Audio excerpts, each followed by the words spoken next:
Hello students, my name is Saifan Isba. Welcome to my earth study channel. बच्चों, हमने आपका chapter number 2 जो था वो कंप्लीट कर दिया था, ब्रिंगिंग अप करी। आज हम लोग इसके क्वेश्चन आंसर करेंगे। तो चलिए पेज नंबर 14 पर आप अपनी बुक पर देखिए question number 1। The enclosure in which Kari lived had a thatched roof that lay on thick tree stumps.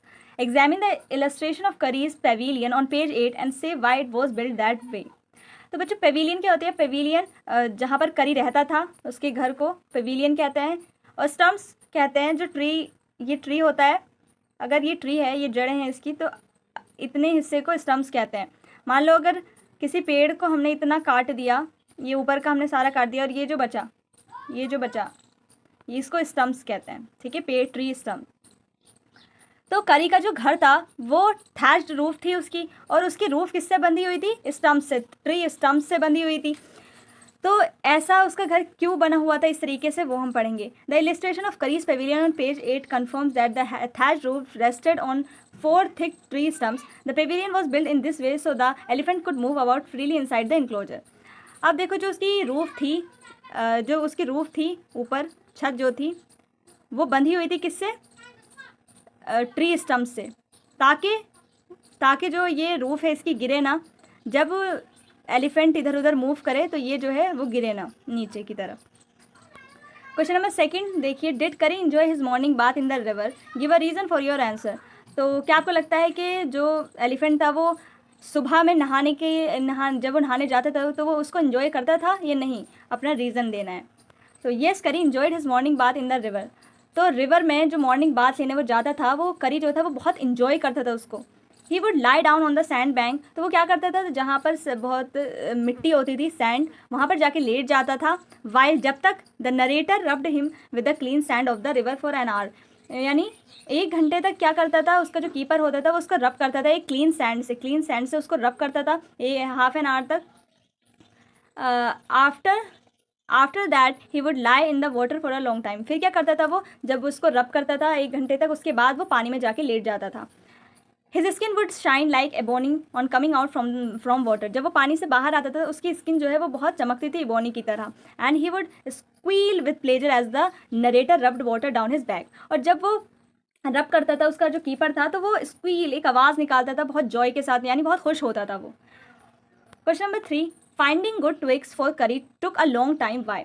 अब करी के लिए जो उसका कीपर ट्विक्स यानी लकड़ियाँ ढूंढने जाता था, वो एक बहुत लंबा काम था, बहुत मुश्किल काम था उसके लिए। क्यों? The narrator would climb all kinds of trees to get the most delicate and tender twigs. अब क्या था, जो नरेटर है, जो कीपर है करी का, तो वो हर ट्री पर चढ़ के देखता था ताकि डेलिकेट और टेंडर यानी बिल्कुल सॉफ्ट ट्विक्स करी के लिए मिल पाए। In order to cut down the twigs without mutilating them, the has needed to be very sharp.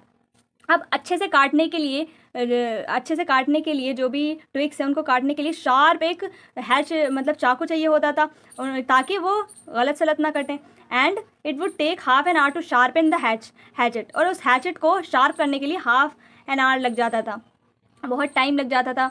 There for it would take the narrator a long time to find good twigs for Kari. तो वो पेड़ पर चढ़ता था, उनको काटने में बहुत टाइम लगता था, तो इसीलिए ये बहुत मेहनत का काम था ट्विक्स कलेक्ट करना करी के लिए। क्वेश्चन नंबर 4, वाई डिड करी push his friend into the stream. अब जो नरेटर है, जो उसका कीपर है करी का, करी ने स्ट्रीम यानी जो वहाँ पर स्ट्रीम थी यानी जो तालाब था उसके अंदर अपने फ्रेंड को क्यों पुश किया, उसके अंदर क्यों धकेल दिया? करी pushed his friend the narrator into the stream because there was a boy lying flat at the bottom of the river and he wanted him to save the drowning boy. क्योंकि वहाँ पर उसके अंदर, स्ट्रीम के अंदर, एक boy था जो कि डूबा हुआ था, तो और हाथी जो था वो अकेले बचा नहीं सकता था, इसीलिए उसने अपने दोस्त को पानी में धक्का दिया कि वो इस लड़के की जान बचाए। Question number 5, Kari was like a baby, what are the main points of comparison. तो हमें बताया गया है कि करी एक बेबी की तरह है, तो हमें वो कंपेरिजन के कुछ पॉइंट्स बताने हैं कि किस तरीके से वो एक बेबी की तरह है। Kari was like a baby as it had to be train to be good and if it was not told when it was naughty it was up to more mischief than ever. अब करी को एक बच्चे की तरह सब सिखाना पड़ता था कि क्या सही और क्या गलत है। अगर उसको नहीं सिखाएंगे तो वो और ज़्यादा शरारत करेगा, यानी और ज़्यादा हरकतें उसकी बढ़ जाएंगी। जिस तरह से उसने बनाना को चुराया था, किस तरीके से चुराया था, वो भी उसकी एक मिस्चीफ हरकत थी। तो बच्चों की तरह फिर उसे बताया गया, समझाया गया कि ऐसा नहीं करना, तो उसने अपनी गलती को एक्सेप्ट किया और दोबारा ऐसी गलती नहीं की। तो वो एक बच्चे की तरह था। Question number 6, Kari helped himself to all the bananas in the house without anyone noticing it. How did he do it? अब करी ने खुद अपनी हेल्प की बनाना को चोरी करने में, ताकि कोई भी उसे ना देख पाए, बिना किसी नोटिसिंग की, कोई उसे नोटिस ना कर पाए, और उसने बनाना को खुद ही अपनी मदद से चुराए, स्टील किए. How did he do it? और उसने ऐसा कैसे किया? The large plates of fruit used to be kept on a table near a window in the dining room of the narrator's house. Curry would put his trunk in through his window and pick up all the bananas kept in the plate. He would then eat these stolen bananas in his pavilion. अब वो क्या करता था? जाता था keeper के dining room के अंदर. अब वहाँ पर एक टेबल रखे होते थे, उसके ऊपर फ्रूट्स रखे होते थे, बनानाज रखे होते थे. वो क्या करता था? एक विंडो के थ्रू आता था, अपनी ट्रंक यानी अपनी सूंड को डालता था और पूरे बनाना लेके अपने पेविलियन में चला जाता था. तो अपनी ट्रंक के द्वारा, ट्रंक के ज़रिए से वो चुराता था, और विंडो के ज़रिए वो अपनी ट्रंक को वहाँ तक ले जाता था, बनाना के पास तक. Question number 7. Kari learn the commands to sit and to walk. What were the instruction for each command?